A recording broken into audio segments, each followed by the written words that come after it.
দায়রা জজ আদালত চুয়াডাঙ্গা এর নিম্নমান সহকারী কাম কম্পিউটার অপারেটর এর পদের নিয়োগ পরীক্ষার প্রশ্নের সমাধান। পরীক্ষাটি হয়েছিল 24শে মে 2024 তারিখে। সময় ছিল 1 ঘন্টা, পূর্ণ নম্বর ছিল 50। এক কথায় প্রকাশ করুন, যার উপস্থিত বুদ্ধি আছে প্রত্যুত পণ্যমতি, যার বংশ পরিচয় এবং স্বভাব কেউই জানে না, অজ্ঞাত কুলশীল, যে বাস্তু থেকে উৎখাত হয়েছে উদ্বাস্তু, কাঁচের তৈরি বাড়ি শীষমহল, যা কষ্টে জয় করা যায় দুর্জয়। নিচের গ্রন্থগুলোর লেখকের নাম লিখুন। তিতাস একটি নদীর নাম, এর লেখক হচ্ছেন অদ্বৈত মল্ল বর্মন। ভোলগা থেকে গঙ্গা, এর লেখক হচ্ছেন রাহুল সাংকৃত্যায়ন। সূর্য দিগল বাড়ি, এর লেখক হচ্ছেন আবু ইসহাক। নুরুল দিনের সারা জীবন, এর লেখক হচ্ছেন সৈয়দ শামসুল হক। সুজন বাদিয়ার ঘাট, এর লেখক হচ্ছেন জসিমউদ্দিন। অর্থসহ বাক্য রচনা করুন। গড্ডালিকা প্রবাহ অন্ধ অনুকরণ।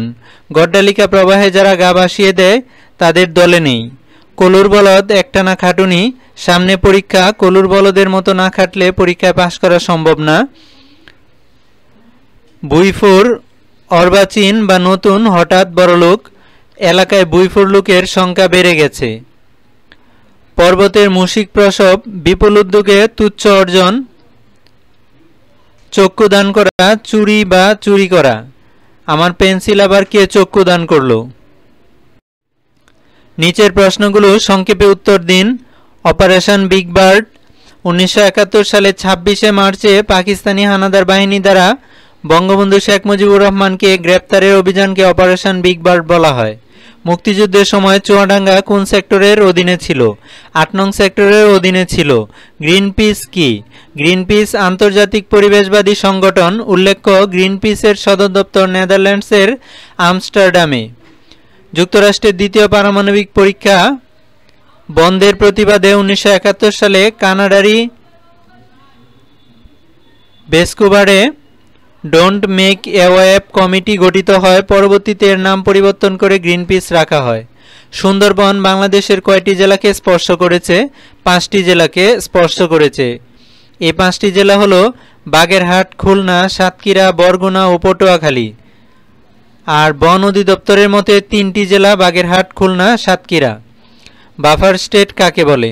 বাফার স্টেট হচ্ছে এমন একটি দেশ যেটি আয়তনে ছোট কিন্তু দুটি দেশের মাঝে বিদ্যমান এবং দুই দেশের নিরপেক্ষ সীমা নির্দেশ করে। বেলজিয়াম জার্মানি এবং ফ্রান্সের মাঝে অবস্থিত। নেপাল ও ভুটান, যেটা ভারত এবং চীনের মাঝে অবস্থিত, এবং মঙ্গোলিয়া হচ্ছে চীন রাশিয়ার মাঝে অবস্থিত। বাংলা উপন্যাসের জনক কে? বঙ্কিমচন্দ্র চট্টোপাধ্যায়কে বাংলা উপন্যাসের জনক বলা হয়। দুর্গেশ নন্দিনী তার সার্থক প্রথম বাংলা উপন্যাস। ক্ষমতার পৃথকীকরণ নীতির জনক কে? মন্টেস্কো। ব্লু ইকোনমি কি? সমুদ্র সম্পদ নির্ভর পরিচালিত অর্থনীতি হচ্ছে ব্লু ইকোনমি। বঙ্গবন্ধুর গ্রামটি কোন নদীর তীরে অবস্থিত?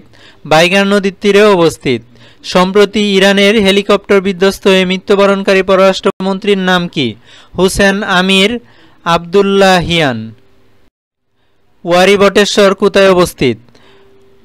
ওয়ারী বটেশ্বর নরসিংদী জেলার বেলাবোর শিবপুর উপজেলায় অবস্থিত। আমার দেখানো চীন বইটির লেখককে? বঙ্গবন্ধু শেখ মুজিবুর রহমান। মুজিব একটি জাতির রূপকার। সিনেমার পরিচালক কে? শ্যাম বেনেগাল। পয়েন্ট অফ পলিটিক্স কাকে বলা হয়? 5 এপ্রিল 1971 সালে যুক্তরাষ্ট্রের সাপ্তাহিক ম্যাগাজিন নিউজ উইকের সাংবাদিক লোবেন জেসিংস তার প্রতিবেদনে বঙ্গবন্ধু শেখ মুজিবুর রহমানকে রাজনীতির কবি, পয়েন্ট অফ পলিটিক্স বলে আখ্যায়িত করেছেন। পৃথিবীর প্রাচীনতম বিশ্ববিদ্যালয়ের নাম কি? নালন্দা বিশ্ববিদ্যালয়। এই প্রাচীন বিশ্ববিদ্যালয় ভারতে অবস্থিত। বাংলাদেশের মুক্তিযুদ্ধের উপর একটি অনুচ্ছেদ লিখুন। অনুচ্ছেদটি আপনারা চাইলে ভিডিও পজ করে দেখে নিতে পারেন। এখানে থাকতেছে অনুচ্ছেদের দ্বিতীয় অংশ, চাইলে ভিডিওটি পজ করে দেখে নিতে পারেন। Write a paragraph on our national flag. এই প্যারাগ্রাফটির ভিডিও চাইলে ভিডিও পজ করে দেখে নিতে পারেন। Make sentence with the idioms. Dog days গ্রীষ্মের অসহনীয় ব্যবসা গরম দিনগুলি। The dog days in Bangladesh are unbearable. Round the clock সমস্ত দিনরাত। Garments workers are working round the clock. Pros and cons কোনো বিষয়ের খুঁটিনাটি, I know the pros and cons of the deal. Null and বয়েড আইনত নির্বল ও বাতিল। This old law is now null and বয়েল্ড। বাই ডিন্ট অফ সাহায্যের দ্বারা, হানজালা সাকসেসড বাই ডিন্ট অফ প্রিজারভেরেন্স।